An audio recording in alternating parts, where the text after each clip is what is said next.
I'd like to call a meeting to order. Please join me in the Pledge of Allegiance.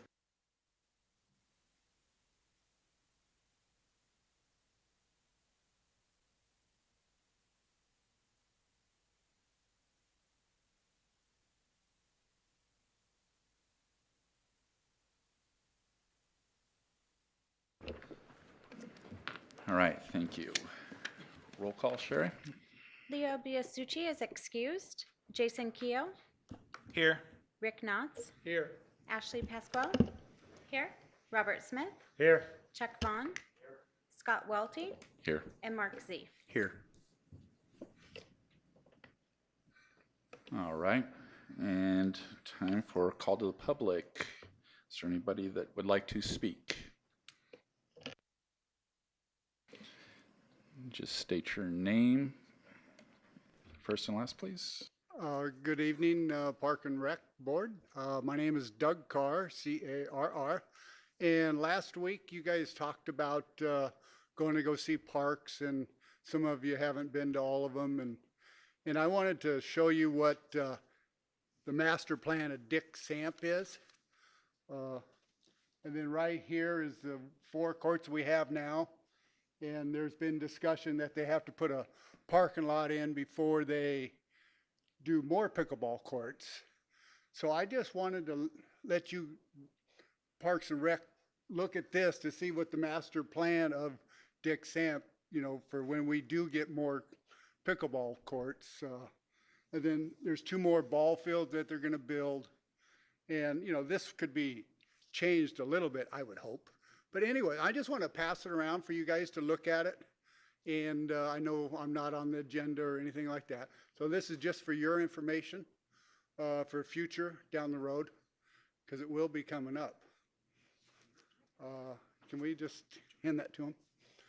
And then I'll discuss it with you later, Chuck, when we got time. Thanks. Thank you.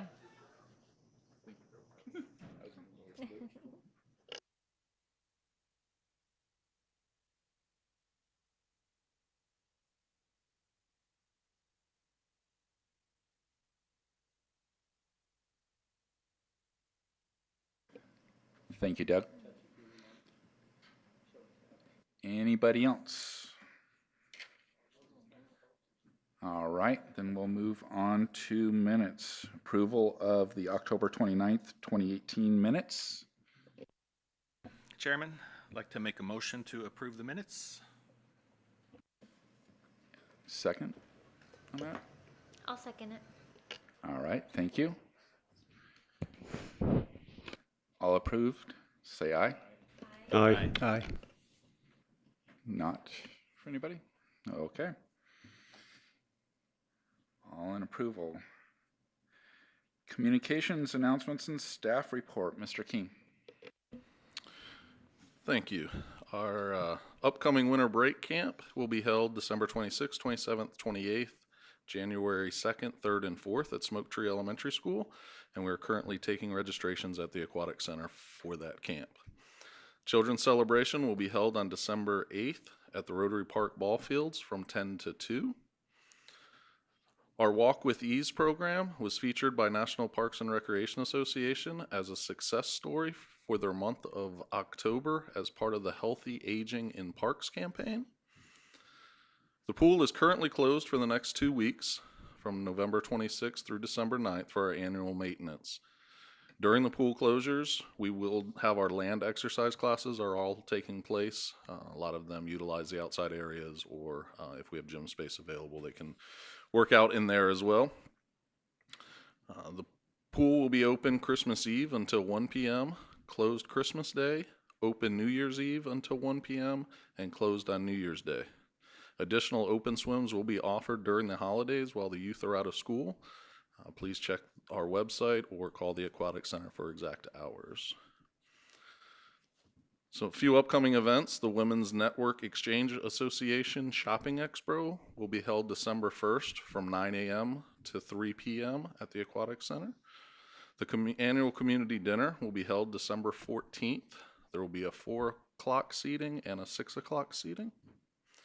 Buddy the Elf is having a cookie decorating party at the community center on December 20th at 5:30 p.m.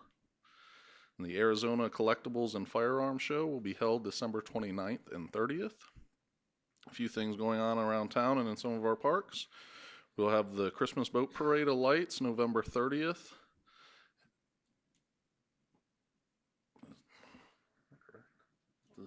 And first, the night of the 30th and the 1st in the Bridgewater Channel. Triple Crown Parade of Lights baseball tournament will be held November 30th through December 2nd at Rotary Community Park, Sarah Park, ASU, and Dick Samp ball fields. So they pretty much take up all of our ball fields. The Jingle Bell Walk and Run will be on December 1st at the Grand Island Park Trail. The 35th Annual River Riders Toy Run will be December 2nd on Main Street. And the Christmas tree lighting ceremony at Wheeler Park will take place December 2nd. We're starting to receive back a lot of our teen break surveys that went out after our last meeting. We've received approximately 650 from Thunderbolt, Telesis, Calvary, and HPA, and approximately 300 from the high school. The high schools were doing a digital. At their first bell class, they all have some time where they work on their iPads or laptops, is my understanding. So the principal thought it would be a good idea to send them out that way. So that's how those are going out. I have not seen them yet. They are with our recreation staff, and they will be compiling that information and getting them back to me, and I'll be able to report back to the board of kind of some findings of what the youth in town are looking for that. We did have one CIP meeting. We discussed all the projects that were submitted and kind of some background to them. Currently, our admin services department are evaluating all the projects as well as the ability to fund them. So we'll be having some more conversation. We've just had that one initial meeting. And then we will be receiving a student member is on the agenda to be appointed at city council meeting tomorrow night. So hopefully at our next meeting, we'll all get to meet a new student member to our board. That concludes my report. I'll answer any questions. Questions, anyone? Mike? No? Okay. That baseball, softball tournament, one that takes all the ball fields up, and that, have they had that here before? Yes, it's an annual event. Okay. I can't tell you how many years it's been going on, but Okay. Does anybody know what the economic benefit, how much they bring into the city? Have they ever calculated that? not to my knowledge. I would have to check with the CVB on that. Because that's a pretty big event, and we can kind of base a lot of other things that could happen here on basically on that too, right? They have a lot of people coming in. They certainly do.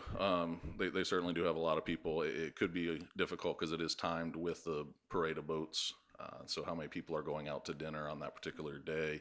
How many hotel rooms might be booked for that as well? So it might be a little bit difficult to separate the two, Right. As far as the economics when the CVB would look at that. But I could find out some information. If they could get with the hotels or whatever and ask them when people check in, are you here for the baseball tournament or Parade of Lights or something like that? Get some surveys maybe from the hotels that we could tell a little bit better. Yeah, that's what the CVB would basically do. That's their job. Okay. Anyone else? I have a question, Go ahead. Mr. Chair.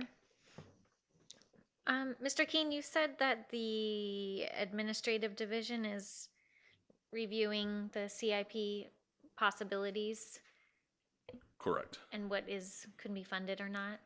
Do you know, you had presented a list of things. Do you know what moved forward in that process? Everything that I brought to this group, we did have a discussion at that meeting. Okay. After that, I am not sure yet. Okay. As far as we just discussed all the projects from each department that were being requested. Cool. Thank you. Anyone else? Questions? All right. Thank you, Mr. King. Public hearings. Have a presentation and discussion, Eagle Scout project presentation by Lance Yurick.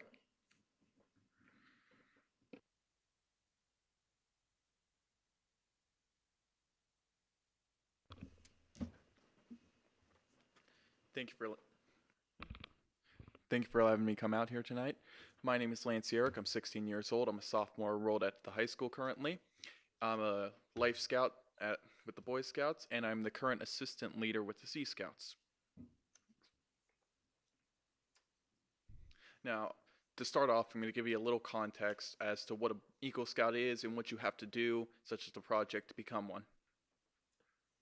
Now, an Eagle Scout, they're self-reliant, honorable, reverent. They're upstanding people in the community. That's the basics of what they are.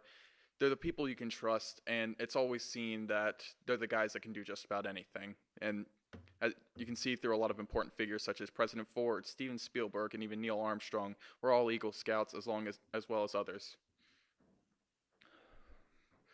Now, the Eagle Project is a service for the community to help the community out in one way and not just one person or one company. And to do this, you lead others in a project as it truly shows what kind of leader you are. And it's meant to help the community and be a long-lasting event, and not akin to something like weekly maintenance. Now, for me personally, I grew up in Pennsylvania and moved out here with my father about 3 years ago. Now, up to this point, I had taken vacations every year out here just to see the beautiful Havasu, visit family, as I eventually did to move out here to stay with them full time. Now, seeing this, I was able to see both an outsider's point of view of Havasu and someone who's lived here for an amount of time.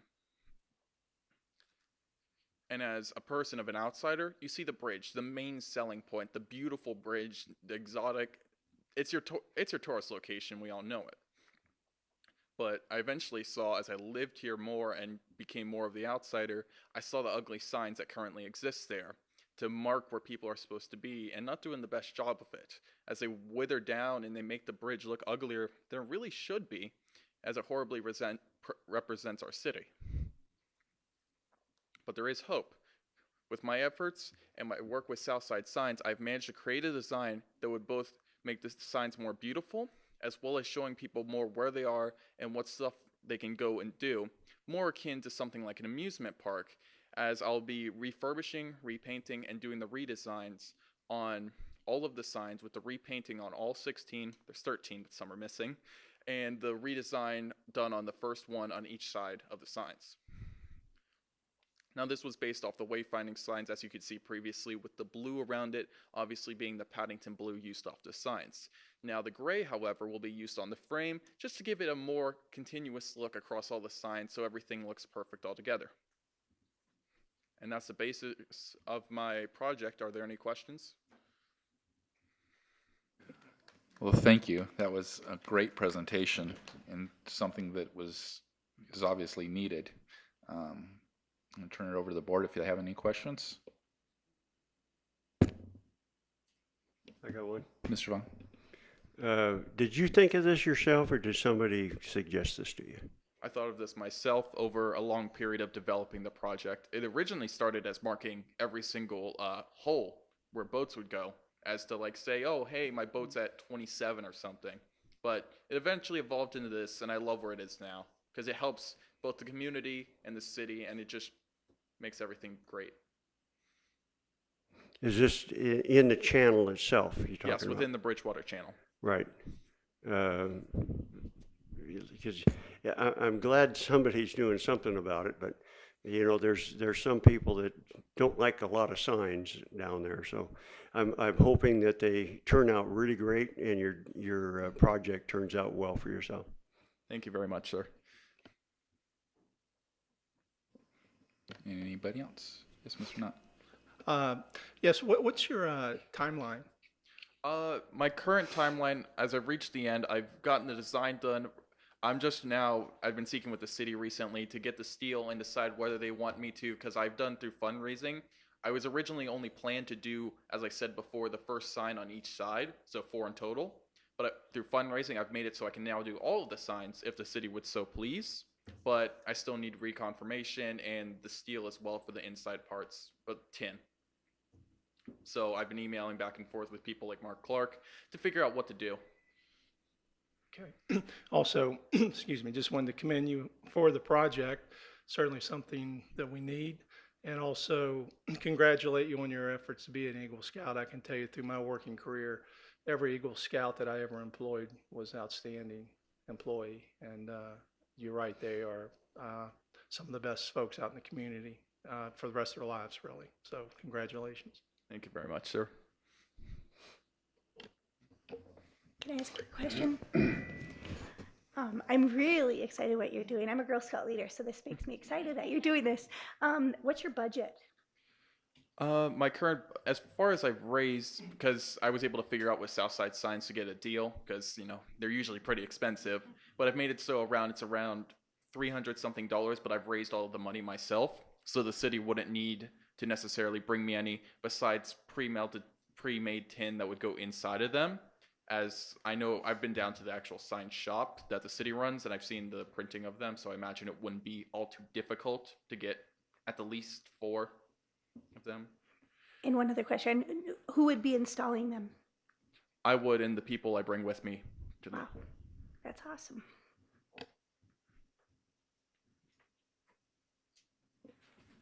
Mr. Keel. Okay, I got kind of confused there on one of your last statements. So are you planning to refurbish all of the 13 signs that are there? The plan is to repaint all of them and put the new designs in for the first ones. That's the current. That's what I was assigned to do. Gotcha. But if they so choose me to do all of them, I have the money to do it. Gotcha. Have you looked at, or are you planning to look into replacing the 3 that are missing that you identified? I haven't looked into anything No? about that currently. Okay. Yep. What's preventing you from that? It's a lot more expensive to get concrete and steel frames as well. Okay, and that's probably something you couldn't take on alone. We'd probably have to have the city involved, huh? And it has been part of the discussions with our maintenance services. Okay. Public Works. Mr. Chair. What was your name again? Lance Eric. All right, Lance. Great presentation, very articulate. Bravo. This is awesome. And thank you for your volunteer service. And too, is it Southside Signs that you're? Yes, correct. Okay, great. Well, thanks to them too. Is this design that we're looking at, that's what the signs will look like? That's the current design we have with things like the compass rose, the bridge, all of the signs that are currently numbered, a couple of the lighthouses, everything you could really need to find out where you need to go. And so each sign will have the same image. I guess that was my question. Yes, every Okay. sign I'll be putting the new design on will have the exact same image. Okay. Because the signs already, as you can see from the picture, have the numbers on them. So there's no need to really say, sign is number 13 or something akin to that. Right. Yeah. Well, that's great. What can we do to help you further your project? As it currently stands, I just need confirmation that I'm only doing 4 or that I'm expanded to the 13. And then once that's figured out, the steel, and I'm pretty much done because it's just a matter of getting the paint, putting the stickers onto the frame, onto the actual steel, and then installing them. So I'm pretty much nearing the end as it stands. Well, I'd like to throw out a suggestion. Presentation and discussion. So can I make a motion or a recommendation? I don't know that we really need one. I understand Okay. exactly what you're saying, and our Public Works Department is working with Lance, and the idea was for him to do the original 4, and we were going to, as the city, complete the project and finish the rest of them. Oh, okay. So we're working with him to complete that. The numbering of the signs, just wanted to bring up to some attention to that. That is used for several reasons. One, and we're hoping with the redesign of the signs, that the public can use it as a, hey, I'm at, when you call somebody, I'm at sign 14. If you find that, this is where I'll be. Our public safety currently uses those numbers to alert to where they might need to go in an emergency situation. So those numbers are very important to them. That is why they are in the positions that they're at, so that they're aware of where they're going down the channel if there's an emergency situation. That's really great. So if there's nothing that is needed from the board in terms of pushing the project forward, then, well, we could at least, maybe I'd like to recommend that perhaps the chair of the board could write some letter of recognition of your work, and maybe you can use that in your future applications to college or wherever you're off to. This is really great work. That would be wonderful. Thank you very much. And that can be done without a problem. So basically, needing just our blessing to move forward. And Yeah, it was just really kind of a presentation of, Yes. of what you might see when you walk down there, so you're not surprised of, whoa, what happened here? We didn't really talk about this. Perfect. Well, great. Again, thank you for your effort, your time, and your consideration of our city and your project. So thank you very much, Lance. You're welcome. Thanks for having me again.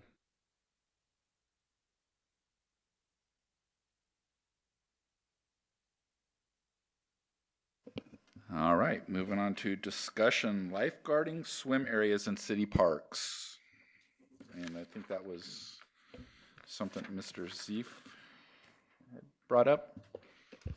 Okay, so I had the idea of putting the existing lifeguard program in the Aqua Center on a rotation to where they can cover the designated swim areas at both Rotary Park Beach and London Bridge Beach. And with that being said, maybe we can see what anybody else's thoughts are. It's a program that already exists within the Aqua Center, so I thought that might be something to pass to them to see if that's something they want to do. I don't know. Mr. Keough. So I believe with the last time we talked about this, we brought up we handed it off to the city to take a look at feasibility, liability concerns. So is that what we're going to do tonight?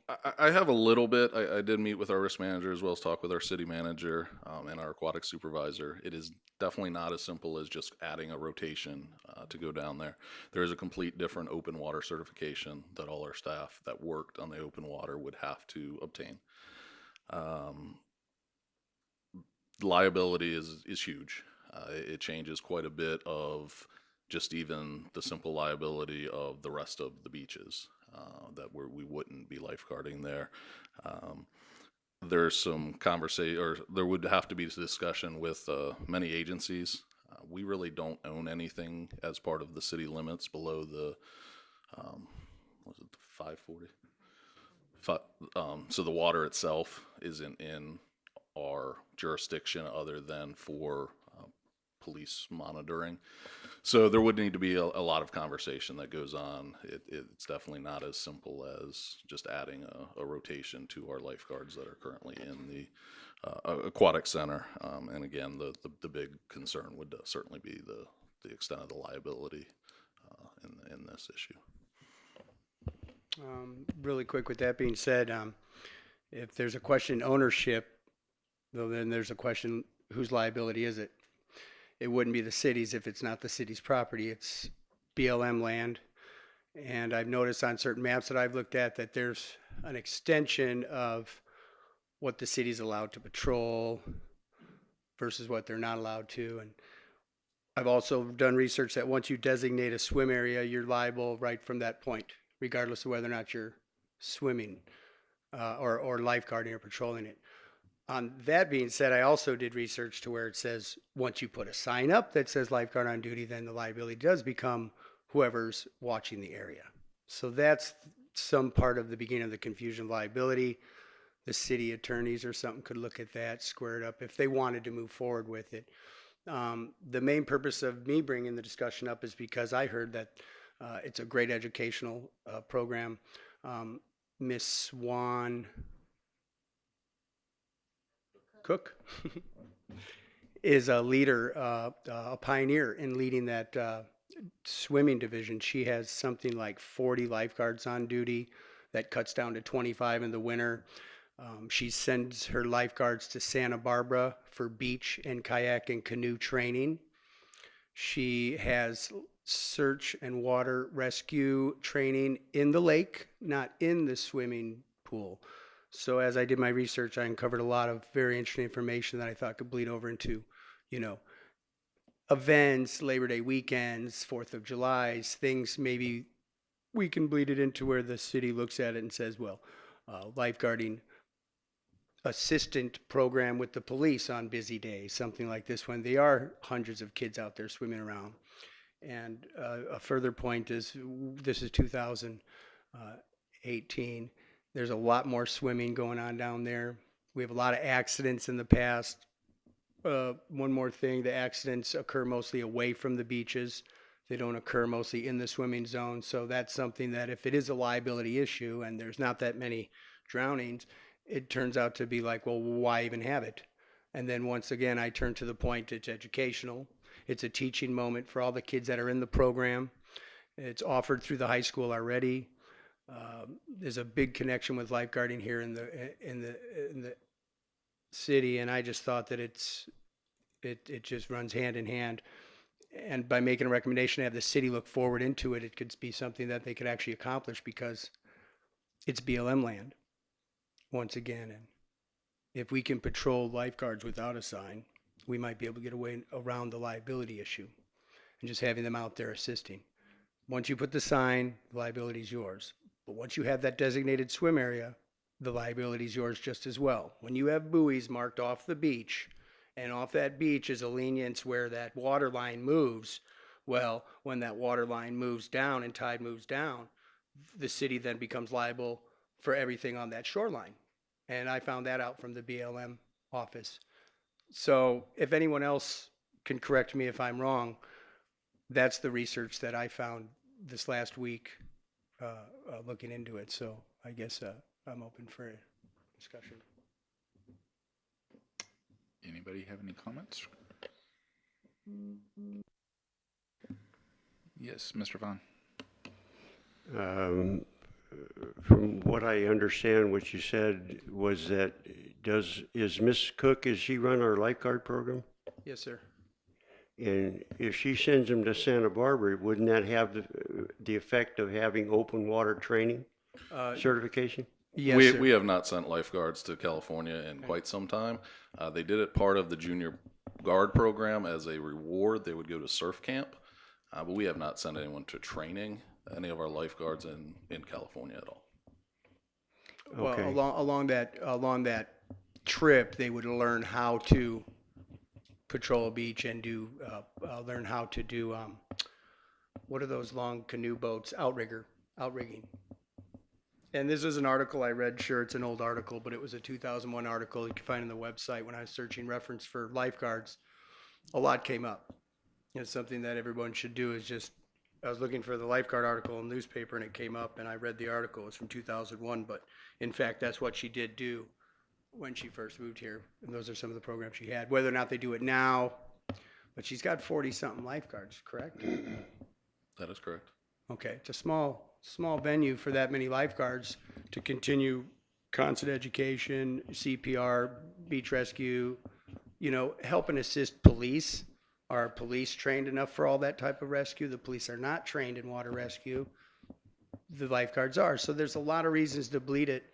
There's not a big drowning effect, but we did have 8 or 10 people pass away on the lake last year away from the, 2 years?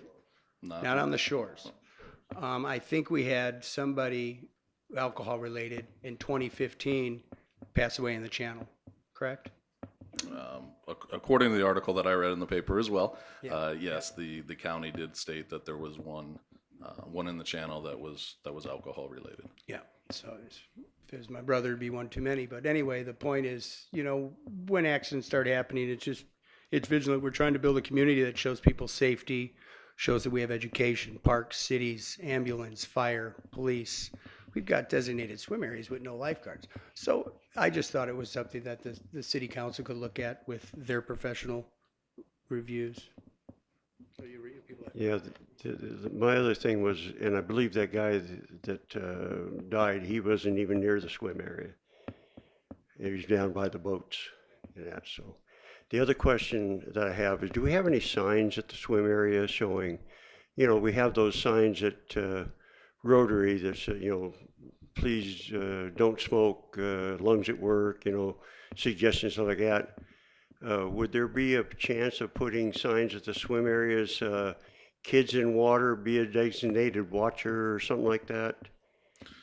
There are some signs that are there currently that basically just say no lifeguard on duty, swim at your own risk. So they're alerting the patrons that there are, Right, but I mean, like we did with the smoking signs, kids in the water, be a designated watcher, something like that.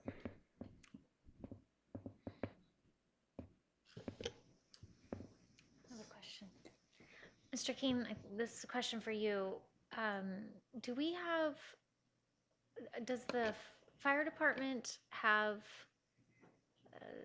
a crew on duty in the channel or along the beaches during summer weekends? I know there's a boat, but the county mainly patrols through there. We have our police officers patrol. The county also patrols. We do have a fireboat for some search and rescue, but mainly the county maintains the search and rescue portion, not the city.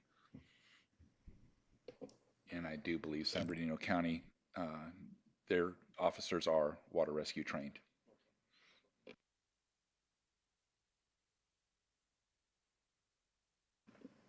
San Bernardino County does come through the channel. Yeah. All right. Any other comments? Yes, go ahead. I guess I'll just make one more comment. Following along with Mr. Vaughn's comment, maybe it is more of an educational campaign or something we can promote, perhaps working with the hospitality industry of just educating folks that there are no lifeguards on duty, maybe some kind of little piece of information they can give when they check in during the boating weekends. I don't know if that's obviously not along the same lines as you're talking about, but might be more within our realm.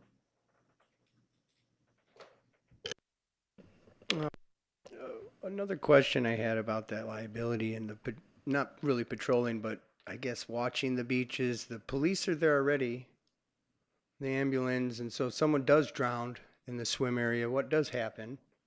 Who comes to respond? And whose liability is it anyway? Well, if they're in the city and let's say they're half drowned and we pull them up on the sand and we have to perform CPR and the ambulance comes.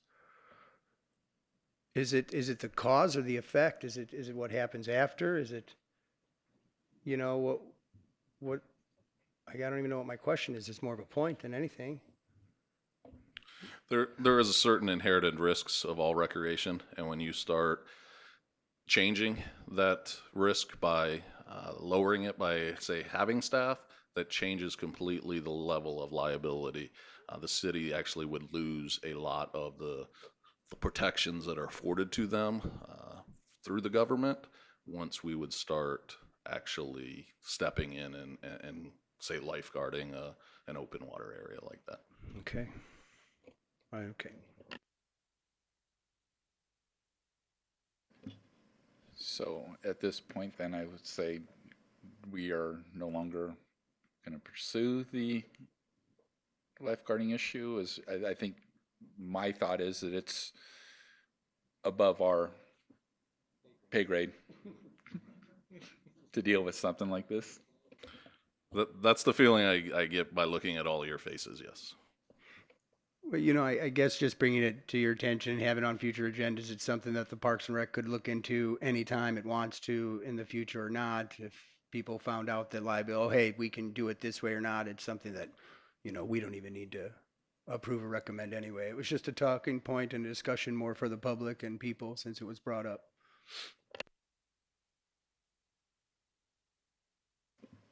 Okay, so I guess, are we going to motion to not, I don't know how to word this. I don't know that you really need really need a it? motion. Just move on? Okay. Yes. Yes, it is a public hearing, and would anybody from the public like to comment on this? Nope. All right. All right. Future agenda items. As you can see, the CIP updates will sit there, and I'll bring those updates as we move forward with that project, the projects, and the program itself of where some of our projects stand. All right, thank you. Okay, and then, Mr. Wiltie? yes, I'm sorry. And then you also mentioned the results of the survey for the teen break camp. That'll be a continual discussion item too? Correct. Continuous. Cool. Any other comments or questions before I move on? All right. Future meetings. The room is available on December 17th if you choose to meet on that date instead of the 24th. Everyone's checking their calendars real quick.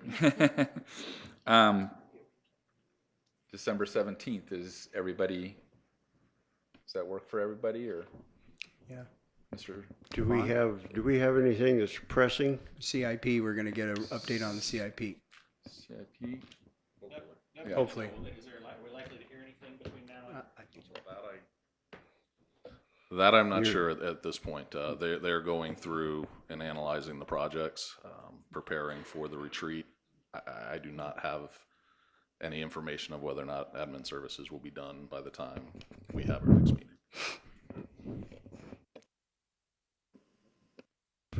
I'd like to make a motion that we cancel the December meeting, because January they start the retreats in that, and we'll know more about budgets and stuff like that. Because you're cutting it back, you're going to the 17th, we're cutting it back to 3 weeks instead of having the normal 4 in between meetings. The retreat will have already been had if you skip the December meeting. I realize that. Yeah, that way in January, we'll know more what's happened at the retreats. Yeah, after the fact. So part of the retreat is the council members that are on certain boards to bring the information to the other council members to tell them what your needs are. So if you skip the meeting in December, I don't have much to bring back because I sit on your board. I don't have much to bring back to them except for what you guys have already put on the CIP budget. And if we skip December, then we won't have any input in the retreat. Exactly. Yeah, exactly. Well, isn't our biggest thing right now is the CIP. Yeah. That's what we're more interested in anything, is to see what projects we're going to be able to go forward with. If we get more information on that, at the retreats, and I believe Mr. Keene said there will likely be a meeting, a CIP discussion between now and the December 17th meeting. Is that correct? In the original calendar, there was a December 7th as a floating deadline of admin services having that portion of the CIP project or program completed. The CIP program did transfer departments, so I'm not so sure if we're still going on that same timeline or not. So I really do not know if I will have more information by December 17th to give you or not. I'd hate to wait 8 weeks for the next meeting. Well, and I don't know. I mean, I'm going to be in town. If we don't have CIP stuff to talk about, it'll be a pretty short meeting. But if we do have CIP topics, it would probably be pretty useful for us to discuss them again before Councilmember Lynn goes to the retreat to represent us, right? I agree. That's my suggestion. And I agree also. I believe waiting 8 weeks would not be the best, and to have some information to send back to it would be beneficial. So. okay, I'll withdraw my motion. And maybe after the meeting on that time, we can bring a little sparkling cider and some cookies and talk. So we'll plan on the 17th, and we'll bring the CIP projects that we brought last meeting forward, or 2 meetings ago forward, and if I have any additional information, we can discuss which ones may or may not be still in the project list. Would you be able to bring extra copies for us to look at too, for that meeting? Okay, Certainly. all right. Okay, so need a motion to, Make a motion to adjourn. Second. all right.